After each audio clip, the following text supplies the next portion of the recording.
नौजवान दोस्तों, अजीज बच्चों, एक बात जिंदगी में पल्ले से बांध लेना, जिंदगी में ख्वाहिशात ज्यादा ना बढ़ाना। दुनिया में सबसे मजबूर आदमी वो है जो अपनी ख्वाहिश का गुलाम है, जो अपने नफ्स का मुरीद है।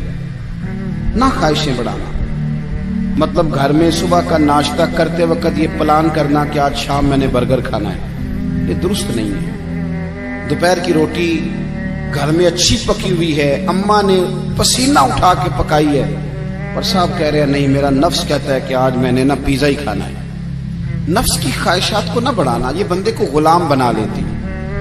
दुनिया में ज्यादातर गुनाह रोजी रोटी के लिए नहीं होते। कि जो लोग जुर्म करते हैं, डाके डालते हैं, करप्शन करते हैं, ये ज्यादातर नफ्स की ख्वाहिशात के लिए। इन्हें दूसरे की गाड़ी परेशान करती है, इन्हें बंगला परेशान करता है। आपको पता है नबी करीम अलैहिस्सलाम ने एक दुआ मांगी है।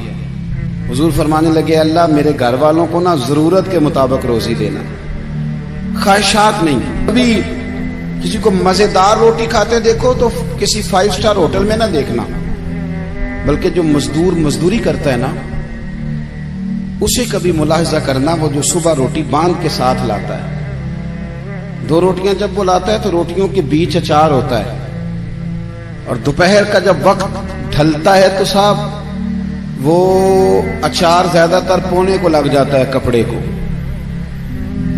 और मजदूर के कपड़े भी मैले कुचैले होते हैं। वो जो होटलों में जाके रोटी खाते हैं तो वो ढब से बिस्मिल्लाह नहीं पढ़ते, वो ढब से शुक्र अदा नहीं करते, उनको तो किसी को पाल्टी डाली होती है, वो खा रहे होते हैं। मजदूर जब वो खाना खाने लगता है ना मेरे अजीज, तो वो पहले हाथ धोता है, फिर किसी से उधार गिलास लेके पानी भरता है, और फिर वो जब बैठ के वो रोटी खा रहा होता है ना, तो लगता है दुनिया का सबसे मजेदार खाना यही खा रहा है। और फिर जब उसको लफ्ज भी सही नहीं आते कि शुक्रिया कैसे अदा करना है, खाने के बाद की दुआ भी पूरी नहीं आती, पर जब वो 2 रोटियां खा के आसमान की तरफ देखता है तो उसकी आंखों की रोशनी बताती है कि इसने रिज़्क़ हलाल खाया है, और जो खाया है उस पर अपने रब का शुक्र भी अदा किया है।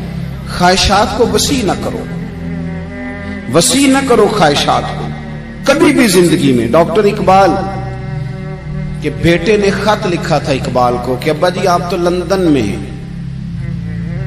तो मुझे कुछ फीस देनी है, तो अगर इजाजत दें तो मैं किसी से उधार ले लूं। आप ना माँ और बाप को कभी कभी कटहरे में खड़ा कर देते हो जब कहते हो कि पिकनिक जा रही है मरी, जहां से मर्जी उधार लेके दो।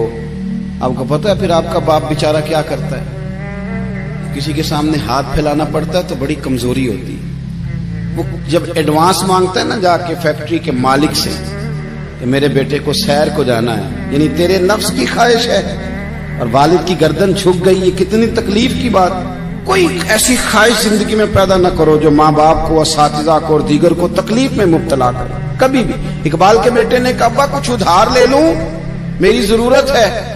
तो अल्लामा इकबाल ने जावेद के नाम पूरी नज़म लिख भेजी, दियारे इश्क में अपना मकाम पैदा कर, नया जमाना नए सुबह शाम पैदा कर, खुदा अगर दिले फितरत शनास करे अता तुझको, सुकूते लाला और गुल से कलाम पैदा कर। और कहने लगे मेरा तरीक अमीरी नहीं फकीरी है, बेटे खुद ही न बेच गरीबी में नाम पैदा कर।